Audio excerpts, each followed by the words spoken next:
Hello there. Welcome to the second part of this video. If you haven't seen the part 1, then I request you to please go and see that video after completing watching this. So without further ado, let's start the topic. A strong disclaimer before the video. This video is not gender specific like the part 1. Whatever I am going to explain here can happen to both the genders. Relationships are complex and deeply rewarding, but they can also come with challenges, especially when manipulation enters the picture. While manipulation isn't exclusive to any one gender, it's important to recognize patterns that can occur and understand how to navigate them effectively.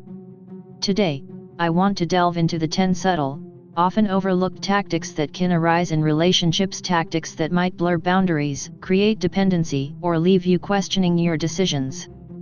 By identifying these behaviors and understanding their motivations, we can learn how to foster healthier, more respectful connections.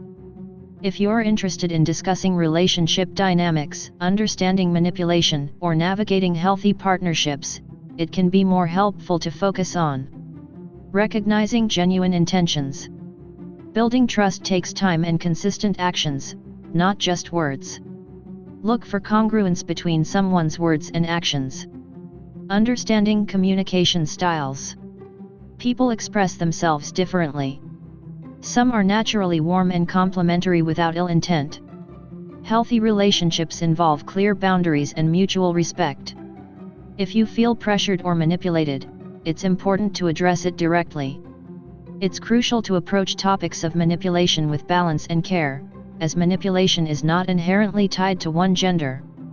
People of all genders can exhibit manipulative behavior, and understanding these tactics can help anyone navigate relationships more effectively while fostering healthy boundaries.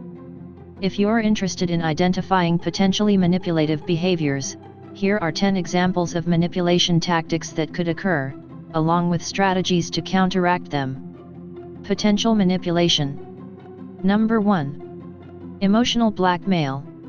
What it is: this involves leveraging guilt, fear, or obligation to influence your decisions. The manipulator might say things like, "If you really loved me, you'd do this," or imply that not complying will result in them being hurt or the relationship suffering. Why it works: it preys on the target's sense of responsibility and desire to maintain harmony. How to counter it? Recognize when guilt is being weaponized.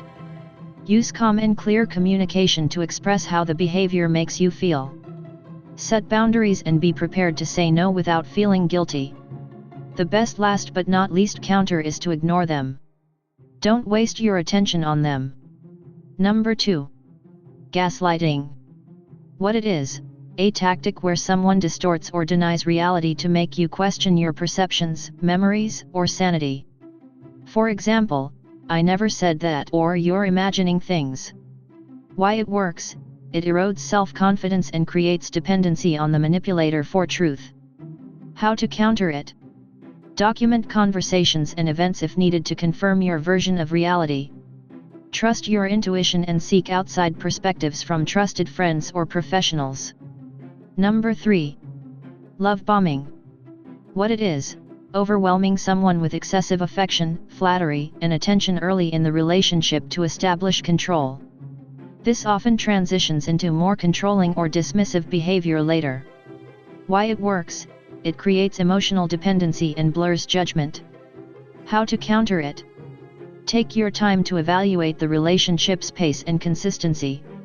Look for red flags in how the person reacts when things don't go their way. Don't fall for enticing behaviors they throw on you after short aspect of the interaction with you. Number 4. Playing the victim. What it is: portraying oneself as a perpetual victim to gain sympathy, avoid accountability, or shift blame. Why it works: it triggers your empathy and makes you hesitant to address their faults. How to counter it?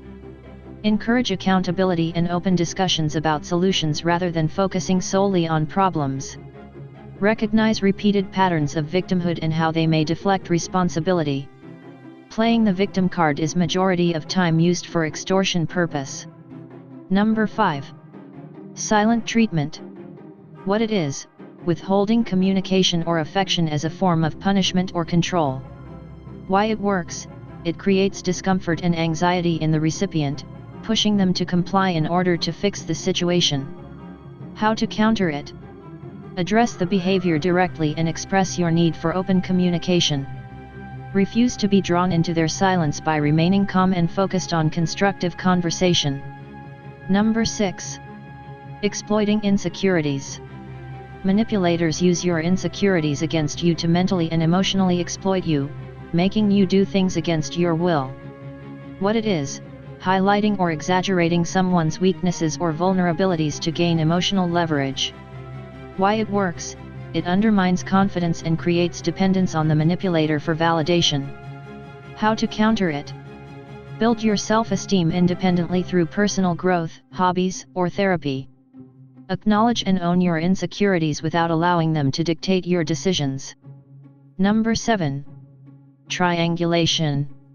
What it is: involving a third party, real or imagined, to create jealousy, competition, or pressure. For instance, mentioning other people's opinions to sway your choices. Why it works: it fosters insecurity and a desire to win the manipulator's approval. How to counter it: refocus conversations on the direct relationship, not external influences. Address the tactic openly and question why it's being used. If they play triangular game, exit the place. Number 8. Overpromising and underdelivering. Many people, particularly the narcissists, use such overpromising manipulation at the first stage of communication and interaction with you. When they see you have something potential to fulfill their needs, they will act like they are the huge well-wisher of you. What it is: making grand promises to gain trust and affection but failing to follow through. Why it works: it fosters initial trust and excitement while keeping the manipulator's true intentions hidden. Number 9. Minimizing your concerns. You think too much, you are too sensitive, why are you overreacting? Well, I never said that. These are the manipulative narratives used by the potential manipulators to dismiss your genuine concern and confrontation. What it is: dismissing your feelings or worries as overreactions or unimportant. Why it works: it undermines your confidence and invalidates your perspective. How to counter it: assertively express why the concern matters to you. Seek validation from trusted third parties if needed. Stay grounded to your concern and confrontation, and dismiss their manipulative games. Number 10. Using jealousy as a weapon. Manipulators use this manipulation technique to play with your emotions, and get an emotional reaction from you to feel validated. What it is: intentionally sparking jealousy to test loyalty or assert control. They want you to beg them for their attention and approval. If you fall for their manipulation, then they successfully tamed you to their mind game. Why it works: it creates insecurity and pushes the target to seek reassurance. How to counter it: recognize it as a tactic and avoid reacting emotionally. Address the behavior openly and calmly. Observe patterns of behavior rather than isolated incidents. Hold them accountable for their promises without being confrontational. General strategies to protect yourself. Cultivate emotional intelligence. Understand your own emotions and triggers to avoid being manipulated through them. Practice mindfulness to stay grounded during difficult interactions. Set and enforce boundaries. Clearly define what is acceptable behavior and communicate it. Be consistent in maintaining boundaries, even if it causes temporary discomfort. Develop self-awareness. Reflect on your own vulnerabilities and how they might be exploited. Strengthen your sense of self-worth to reduce dependence on external validation. Communicate openly. Address concerns directly and seek to understand the other person's perspective. Use I statements to express your feelings without assigning blame. Seek support. Share your experiences with trusted friends or a therapist to gain clarity and perspective. Surround yourself with positive influences who reinforce healthy relationship dynamics. A balanced perspective. While it's essential to recognize and address manipulation, it's equally important not to generalize or assume ill intentions without evidence. Most people are not inherently manipulative but may act out of fear, insecurity, or misunderstanding.